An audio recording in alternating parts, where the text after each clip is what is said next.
Hey guys, what's up? Welcome back to the Brick City Blockade podcast network here. It's Talking Star Wars episode 6, and sitting across from me, enjoying his lovely English vacation right now, or should I say Scottish vacation, is Mr. Scott. And Scott, how is the evening going over there?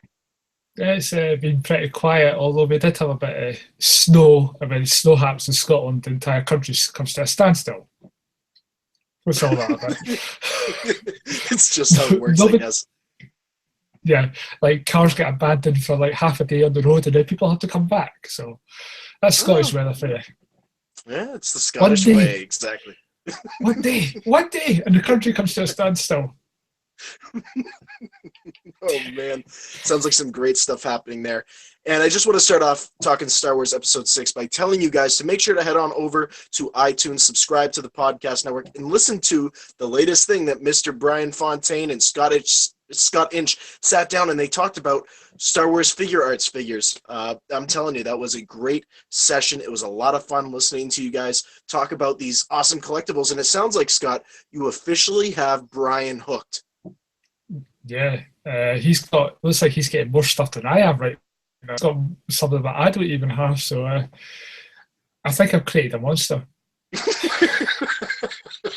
I think you have too. I think especially once you started exposing him to figure arts and he saw that Scare Stormtrooper one, I mean, that was it. Yeah. That was it. Brian was hooked.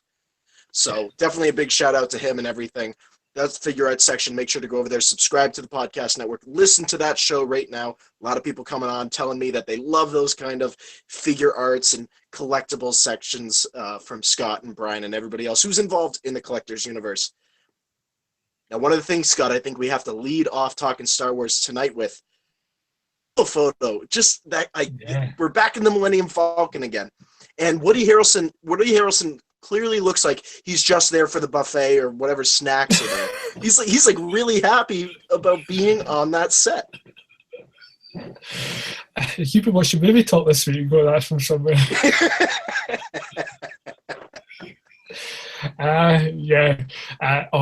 It's just great to see it. Great to see that it's starting to get filming. It's nice to see Chewie in there, who looks exactly like the Chewie from Force Awakens and not from A New Hope. Don't know what that's all about. And it was brought up by John Campion. I'm sure it was John Campion who said that the Falcon looks a lot cleaner than it's ever been. So I wonder if this is when after the Falcon's been constructed. I don't know, but but we did say in episode 3, so this is set after episode 3. So yeah, I don't think it will be, but it looks very clean for an old rugged ship, a garbage ship, shall we say. But yeah, I can't wait to see this movie. The date though, it did say May 2018. I think it's going to get pushed back to 2018 Christmas.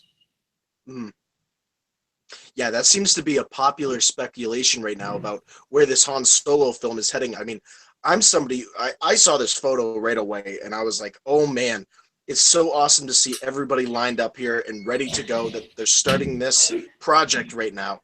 And it's just so awesome to see this progressing like every other Star Wars film should. We're at that point now where these films are just going to start cranking out. We got The Last Jedi. And I mean, like you said, Scott, we have I believe it's May 28th, 2018 release date slated for this film. Now, I'm not complaining.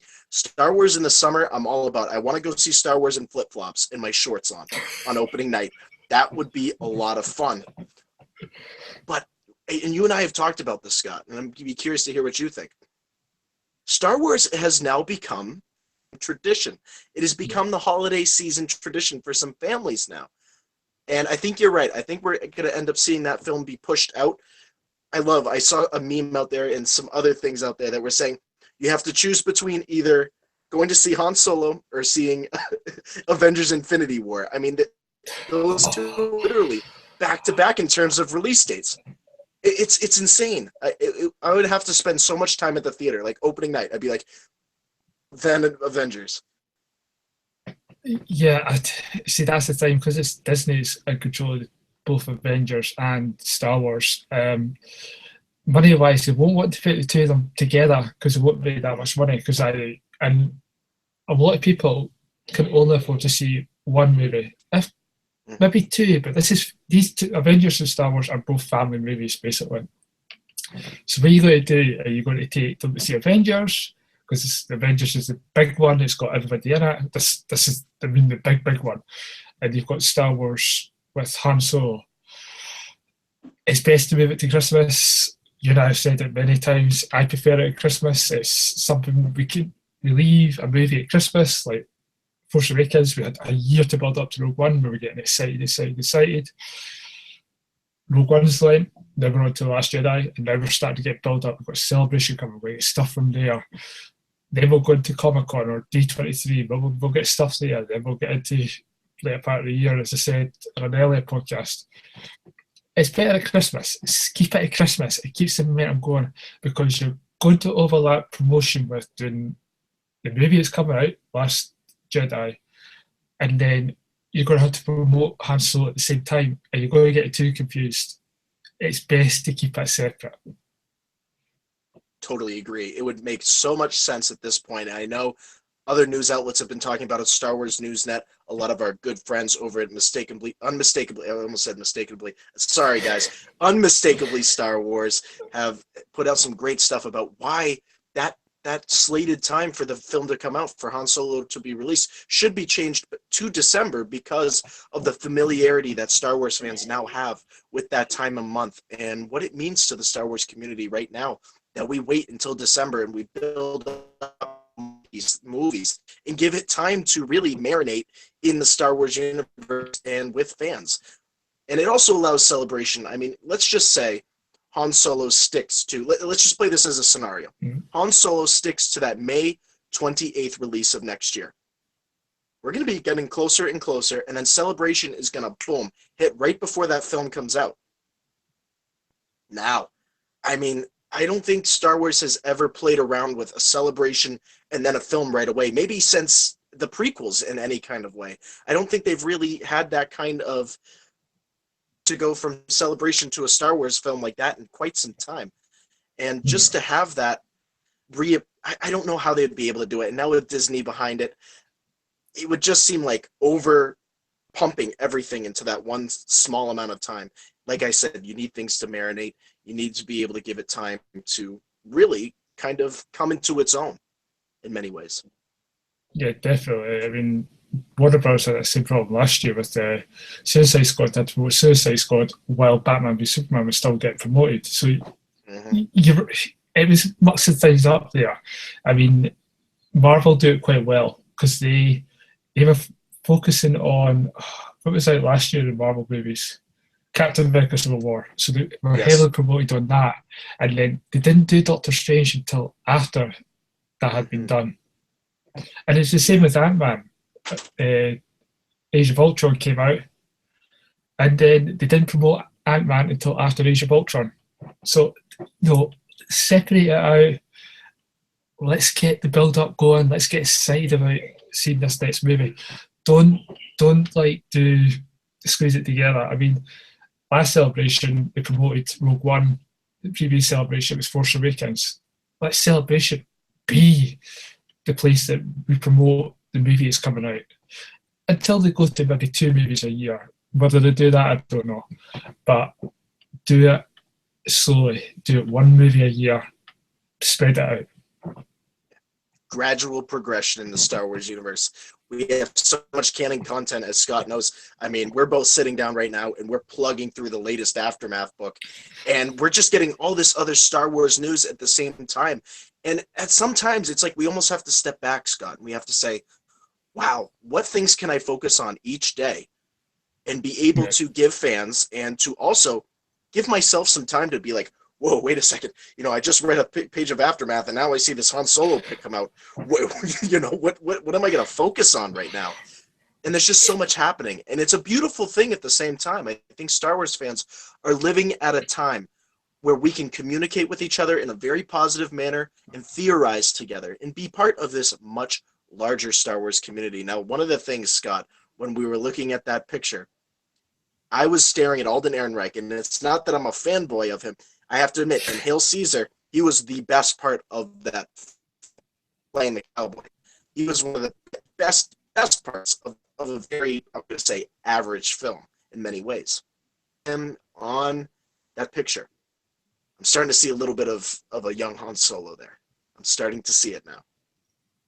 Yeah, well, I never got a chance to see Hail Caesar.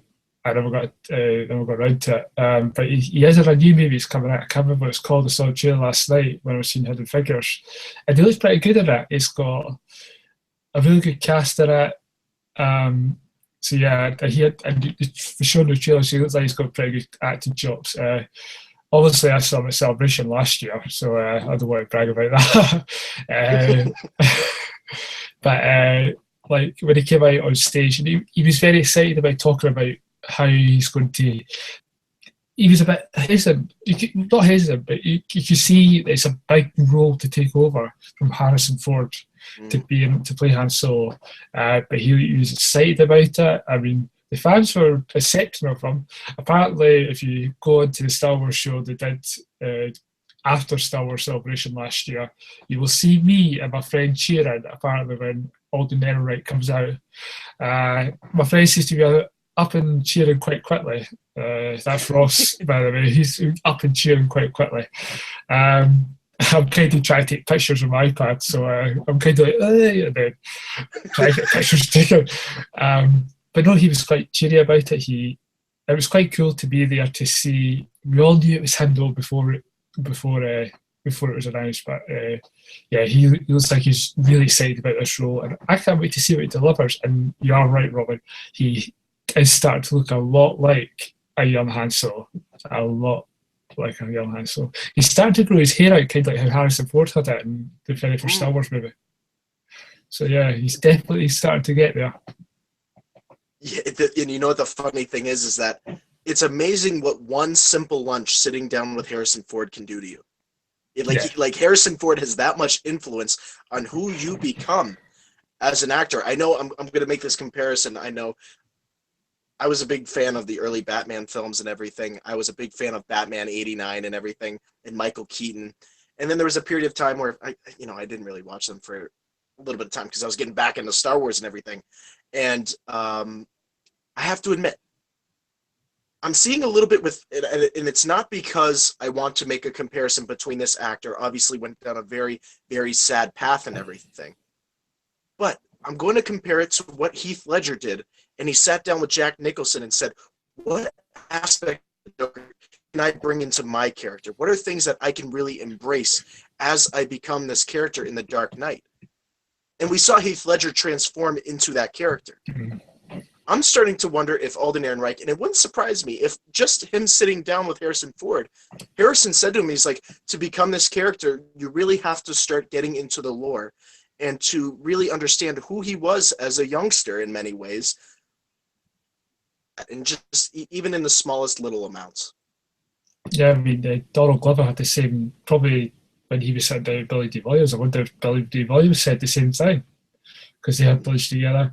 And Goran, like, having actors taking on people that played that part before, so like Zachary Quinto with Leonard Nimoy and the rest of the cast who are still alive from the original Star Trek series, they all had a chat with each of the actors to see how to do something different, but also to get a sense of what the character was. I know that Chris Pine had to wait a wee while to speak to William Shatner, but he did have a chat with Shatner after he had done the role, after he filmed the first Star Trek movie. But he got a chat with Shatner and discussed it. So yeah, I like it when you see the former actors who played those roles come back and just give them a wee bit of mentoring, wee bit of like, this is how to do it, or take it on you play the role how you want to do it, but do that kind of stuff. Yeah, and it's going to be great to see how Alden Ehrenreich takes the character of Han Solo and not necessarily kind of changes him up a little bit, just to kind of give his own little twist on him. That like kind of almost take that cowboy from Hail Caesar, like something that he knows and has worked with before, and says, you know what, I used this in the past. Let's try it here and see if it works within this universe and within kind of the continuity of what we're discussing and everything. So I'm telling you, when that Han Solo film comes out, I know, and a lot of fans talk about this, Scott, that it's going to take a little bit of time for us to readjust to him on screen playing this character, because we've seen Han Solo as Harrison Ford. That's just how it's been. It is going to take a little bit of time to adjust, but I think it's only going to take like 10 minutes, and then we're going to be like, this is Han Solo. This is the guy that we want to see on the big screen. Yeah, I mean, let's not be fair, though, that when the Young Indiana Jones series was on, remember the Young Indiana Jones, Harrison Ford was in one episode, recounting.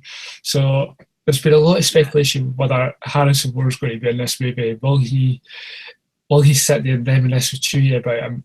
I don't want to see that kind of open, because then that just takes out the movie a wee bit. I want to see it from like starting off. I know there's probably not going to be an opening crawl. You know how much I hate these standalone movies not having an opening crawl. It really, really bugs me. I think I'd rather see it like Han sitting down with Lando, do something schemish, or something like that, or with Chewie. I don't know. I want to see something funny. I know this is going to be a comical movie. Not a comical ha-ha kind of like, but we know it's going to be kind of like a funny one, because you've got Han, Chewie, Lando, and Woody Harrelson. And we said it before on a previous podcast. Woody Harrelson has comical acting chops. Woody from Cheers, he's done a few other comedy roles. He's done some serious one stuff as well, but he can bring that comedy that will bounce off everybody. Seeing Woody Harrelson, and just to kind of sum up on this, just seeing that entire cast kind of squeezed in there, and I thought it was awesome that, you know, just looking at that picture, it's almost like when we started Force Awakens and everything, and everybody piled in to the Millennium Falcon again. It seems like that's their marketing approach, that, you know, this is an iconic ship, and this is something that, you know, we're just going to throw them inside of it.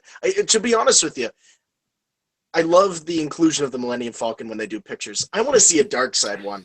I want to see everybody turn into a TIE fighter and like get a picture of the entire dark side cast inside one of those. That would be funny, and that would be completely interesting to see play out.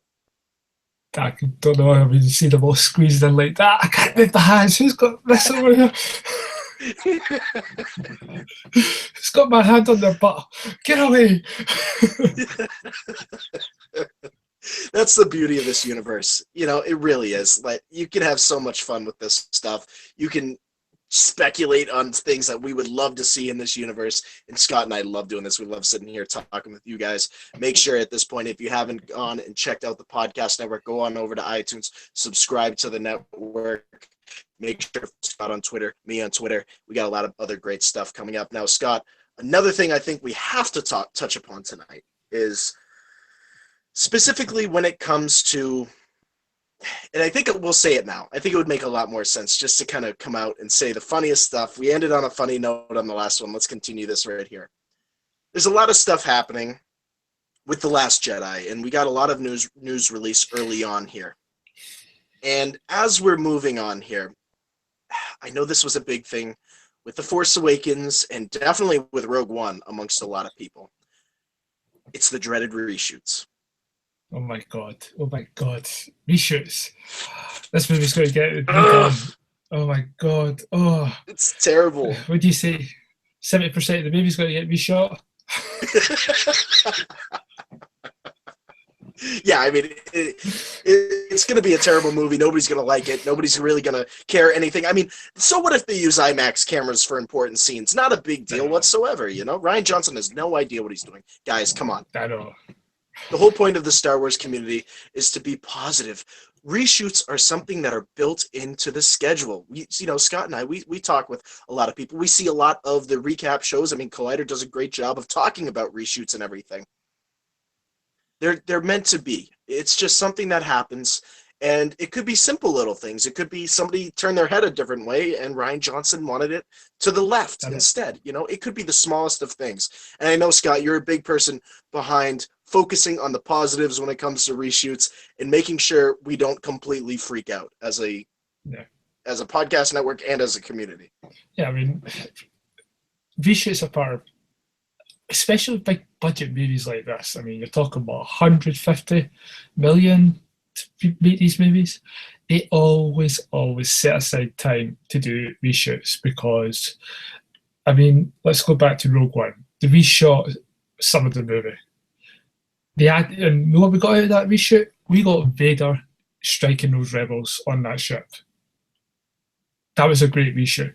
We got a completely different ending to Rogue One that was originally shot because it probably didn't test well.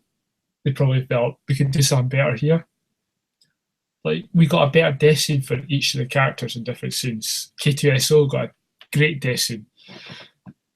The same with, like, I'm trying, Suicide Squad. I mean, we all know about that reshoot problem. It kind of went, well, they had one take on it and then they completely changed it a wee bit. The thing is, reshoots are part of the norm. Unless it's a small indie movie that's got like a £5 million budget, they can't do reshoots because they have like 60 days and then they've got to get it in a cinema 2 months later. They don't have time for reshoots because they don't have the money. These big movies do have reshoots, and maybe the reshoots are to do, but we need to say it, but the Carrie Fisher situation, maybe that's why. Maybe it's they've changed some things in the script. They want, I don't know, a different battle scene. You know, these sort of stuff. Maybe it is the Carrie Fisher thing. They have to go back and reshoot it. Say, well, this is how we're going to enter story in episode 8. Maybe it was meant to die in episode 8, but it's not the right change now. There's these possibilities. Yeah, I mean, it's the thing is about reshoots and everything is that, you know, it is planned. It's something that was built into the schedule, like you said, Scott. And it's something that, you know, as a community, we need to try to find, just as a whole here, there is always like this little bit of gap that we try to find. Like, oh man, it's reshoots. We got to build a story off of this. Sometimes there's really not a story behind it. Yeah. Just it's meant to be passed by, and we say, okay, reshoots are happening. We can speculate on it. We can build some theories on it.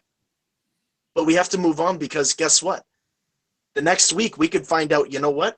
There's some great stuff being added. Yeah. There's some stuff that's really going to help this universe expand in many different ways. And then if you start with a very negative attitude going about these reshoots and then something positive comes out, situation. And then it's really hard to back yourself out of that situation. That's really the focus here on the podcast network here. Scott, I, Brian, Sean, Chris, we all like to focus on the positives. Focus is always to produce theories that are always within the positive lights. Scott, I know you're you're currently working on a canon content type article. What is the canon content bringing to us? What are these reshoots going to bring to us that is going to forever connect us in the long run? Well, they're going to probably give us something that's in the canon that's not been, that they'll probably want to expand on. You know, like Force Trees, for example. That can be expanded on. Like, the problem is with the canon between episode 6 and Force Awakens, there's not that much, but maybe some of the bloodlines that's been discussed, maybe they want to throw that in. I mean, we do know that Rian Johnson had an input in Bloodline, so maybe there's something there that he's maybe wanting to take out of there and put it on. Maybe Claudia Gray's going to come over and just give her input on it. We don't know. As you say, Robin, we're speculating here. That's what we do. We speculate. We don't want to be negative about this stuff. We want to be positive. We've got so much stuff coming up in reshoots, but we have to be positive. I know when Rogue One came out, everybody was reshooting. Everybody was like, the movie was a disaster. Disney didn't like it. Yeah, right. No. Like, seriously, to be honest, I was a wee bit like that because it was the first standalone movie. I was like, oh, maybe this isn't working, but it's part of the norm. And we got a great movie out of it, a fantastic movie out of it, which we will soon be getting on Blu-ray, DVD and all that very, very shortly as well. I can't wait to watch that. But yeah, reshoots are part of the norm, and we are going to get some kind of stuff, and I hope it's from Bloodline. I hope the stuff from Bloodline is going to be put into this movie. Not all of it, but certain parts of it, especially to do with Leia, because it was Leia-centric. So maybe that's going to get put in there to be a wee bit more eccentric. How they do that again, I don't know. Looking at Carrie Fisher, but they can tweak it a wee bit. And that would be just the greatest honor to Carrie Fisher herself if they went back and said, you know what, let's take some pieces of canon content here and let's kind of bring it around her and say, you know what, maybe they don't say something, maybe they don't put in memoriam of Carrie Fisher in it, maybe it's just a little bit more Carrie Fisher content from the canon that allows us to have some more time with her on screen and to give her some real solid continuity within this part of the timeline and everything. And I think as Star Wars fans, that's all we want. We don't need some big thing for Carrie Fisher. I could understand at Celebration having a big memoriam for her members come out and say, what was your favorite Carrie Fisher moment and everything? That is perfect. That is a great way to celebrate her life as fans. But within a Star Wars film, the best thing you can do for us is just give us more canon content and to give her story some more padding around it so that we can enjoy it and break it down and just make her character so much more. And she always did a great job of extending her character and everything. And one of the things you brought up, Scott, and one of the things I would love to talk about here is that Rogue One DVD, Blu-ray, combo, whatever way you like to take in your Star Wars content or movies, that release is coming out. And I believe you were one of the first ones here at the Podcast Network to put out a statement about when that was happening. So we love it when Scott breaks stuff with us and is able to share those great news segments with us. I believe the digital release is slated for March 4th, if I'm correct. It might have been. I thought it was later in March. It might be March 24th. I'll need to double check that. Okay. But I know it's out in April 4th in America, but we're getting it out here on the 10th in the UK. So that's quite annoying that it's all coming out around the world at different times. So you get it first.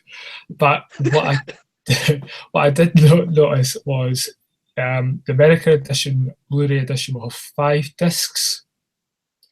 But I know you guys get the Blu-ray, the DVD, the 3D, and probably 2 other discs as well. We don't get the DVD with the Blu-ray. They used to do it originally over here, but they stopped doing it now. So all we'll get is the Blu-ray, a bonus disc, and the 3D disc. And I pre-ordered also the 3D. I don't have a 3D TV, but you get with the same as the Force Awakens last year. You got more in that than you did in the Blu-ray disc. So I've ordered the 3D one. Smart move. Yeah, Smart but move. I love Yeah, the that's covers. the one. Covers look amazing. Yeah, I mean, they really wanted to focus on the artwork on that. And I know personally when it comes to the Force Awakens Blu-ray combo set, which came with the digital and the 3D and everything else in it, I have to admit, I love watching the film over and over. Inside of that were just great, and some of those cut scenes and everything. It's gonna be awesome to see what Rogue One packs into this, because we know we've heard people talking, Ben Mendelsohn, that there were scenes that were not necessarily used in the film, and even some scenes in the trailer that we did not end up seeing on screen. So to see those play out possibly as some of these cut scenes, I think Force Awakens at least had over 6 cut scenes in that edition, and to see that maybe in a Rogue One, whether it's 6, whether it's less, I don't know. I don't think there is the deleted scenes in this one. They haven't said there's deleted scenes at all. So that's quite interesting. There's no deleted scenes at all in this movie, in this release, because I'm sure there was more scenes of Vader. There was definitely more scenes of Vader, different scenes of Vader, but it's quite crap we're not getting to see them. You just put me down, Scott. I was hoping there was going to be something. Oh, no. I was looking through it because it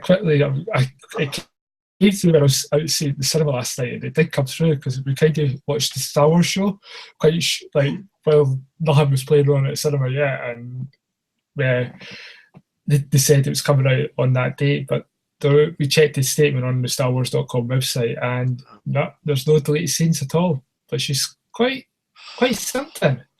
And there's no commentary as well. There's not been any word of commentary as well.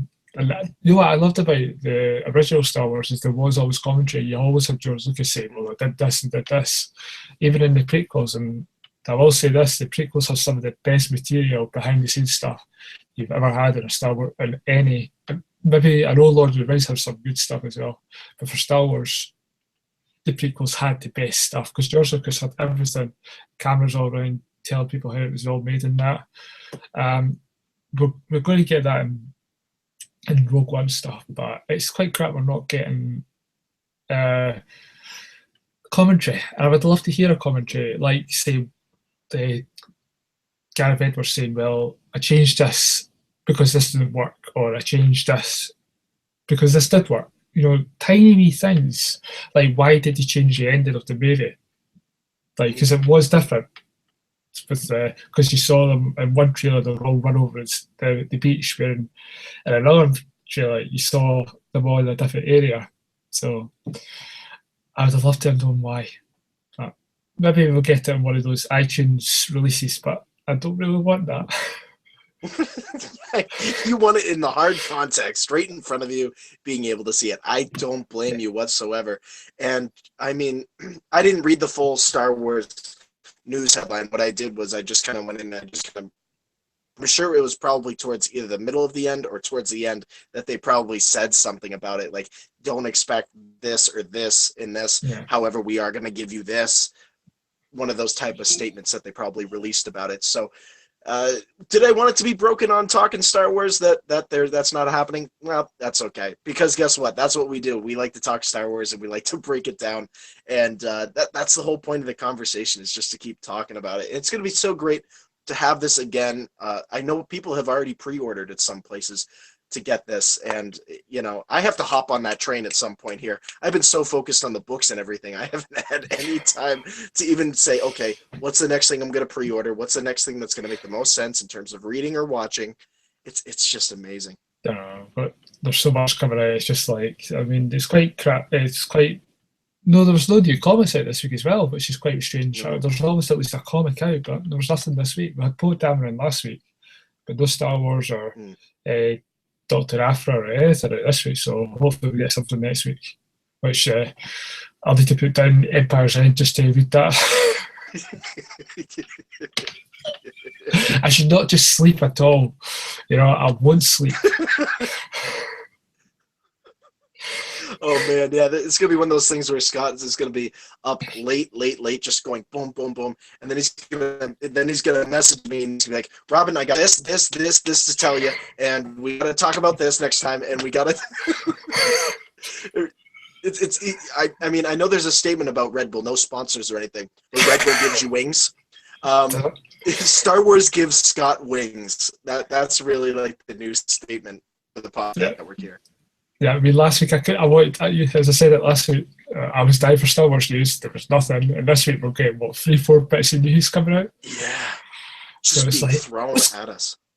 Yeah, what's going on? Like, are they teasing us? Are they teasing us? Are they like, am I on a hospital drip and I'm just getting tiny bits coming through?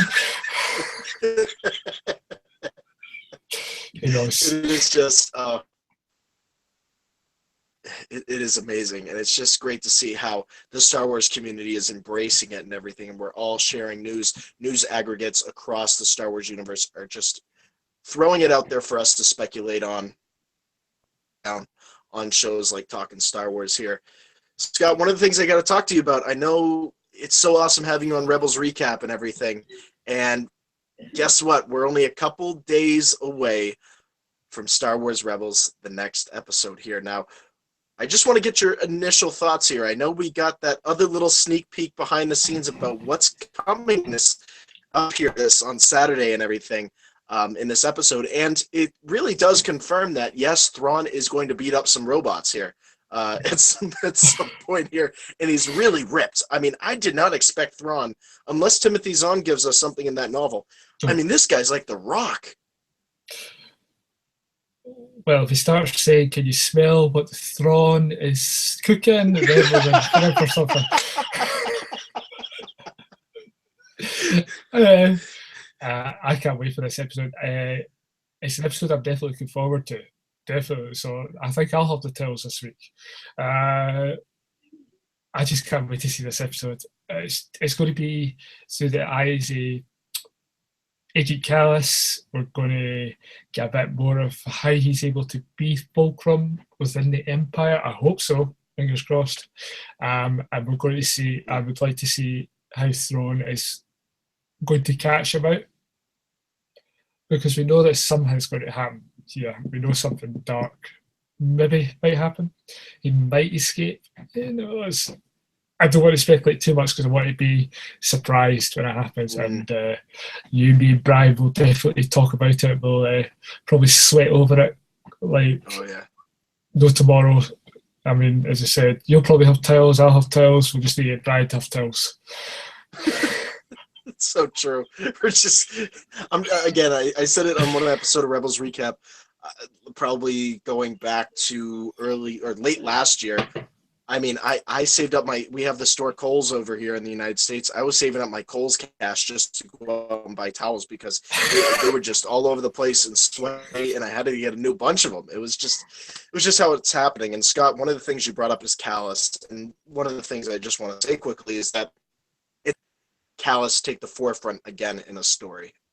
No matter which way, and we won't speculate on which direction he's going to go down here in this episode, but just screen and to also give him some character development here, whether it ends up good or bad. It's going to be so nice to see him on here, and that Imperial focus in an episode is so cool.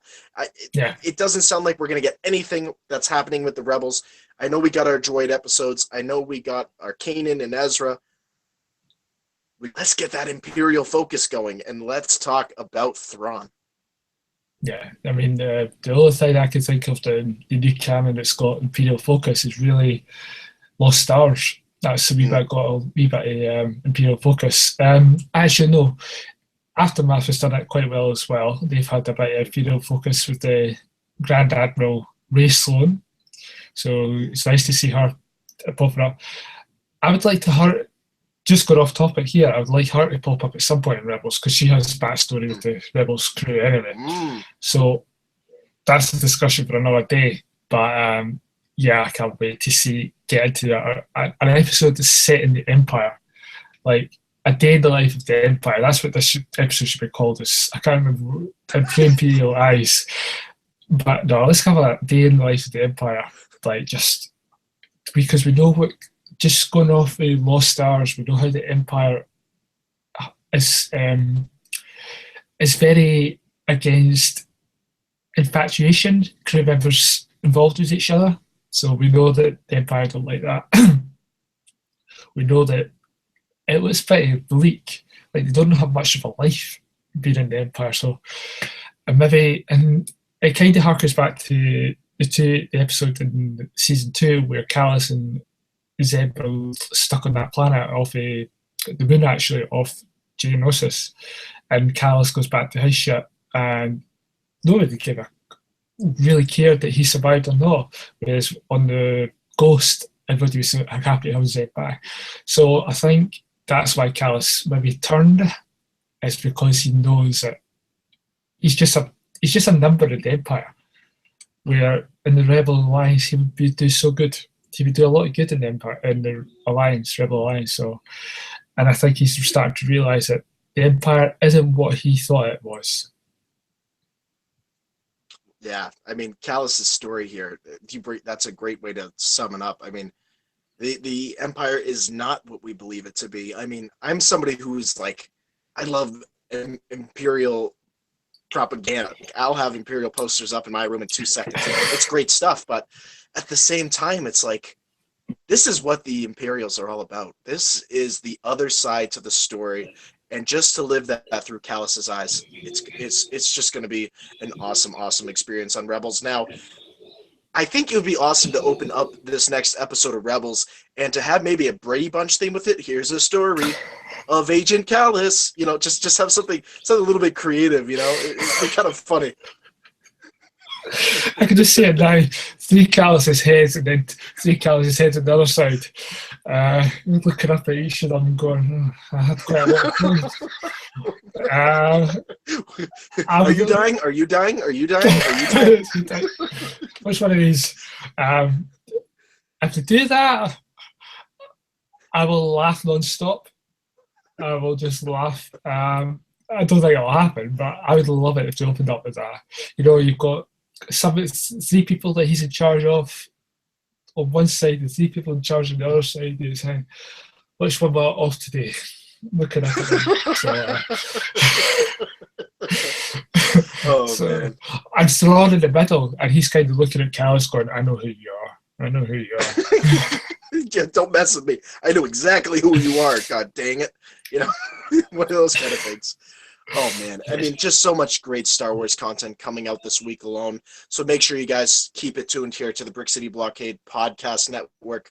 Make sure Scott, myself, Brian, Sean, Chris, we got a whole podcast network here of Star Wars content firing it at you weekly. It's so much fun doing this. Great Star Wars stuff this week, Scott. I mean, I have to admit, this has been one of the best weeks of Star Wars news we have had. Like you said, we had that lull period where you and I were just sitting back and we're like, where's the stuff, guys? Come on. You got to start handing it over to us because we got to start talking about some stuff. But I do have to say, it's been one of the best weeks for Star Wars content in quite some time. Yeah, we've got more stuff. We've got more coming out. Whether we're going to get more news next week, I don't know, because we had quite a bit of news this week. I'm hoping we'll get a wee bit more news throughout, March before Celebration, because Celebration's, I can't remember if it's at the start of April or the end of April. I don't want all the news held back till then. We've got to keep ourselves going.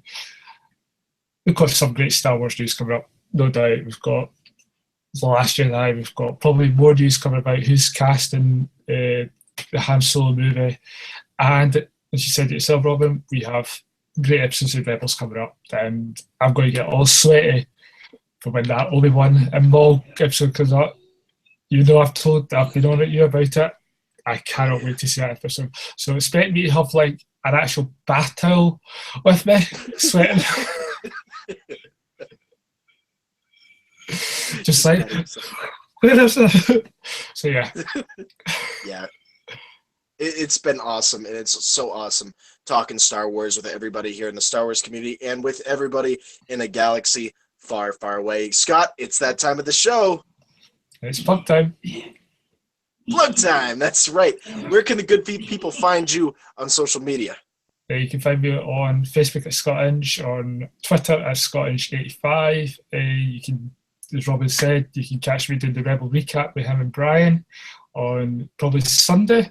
And then, if Robin said at the start of the episode as well, Brian and I did a figure arts segment, so check that out. And I'm doing an article on the best of how to get into the Star Wars comic canon. And then once I've done that, I'm going to do about the books as well, and then get from there. So how all the canon kind of works in as well. So, and how it's actually expanding the universe much better. So check out for that. And I'm currently in the middle of writing it, so when I'm not busy this week, being off on holiday. Yeah, absolutely. Great stuff. Scott's cranking out that content article, and there's a lot of great stuff coming your way, podcast network, so make sure to check that out. I'm Robin Vogt. You guys can listen to me on the Brick City Blockade Star Wars podcast. You can follow me on Twitter at Mr. Vogt Tweets. Head on over to Instagram, check out my page there, like our page on Facebook, and please make sure to subscribe to the podcast network on iTunes for everything happening within the Brick City Blockade. Thank you guys for tuning into Talking Star Wars Episode 6. And like we always say, may the Force be with you. Always.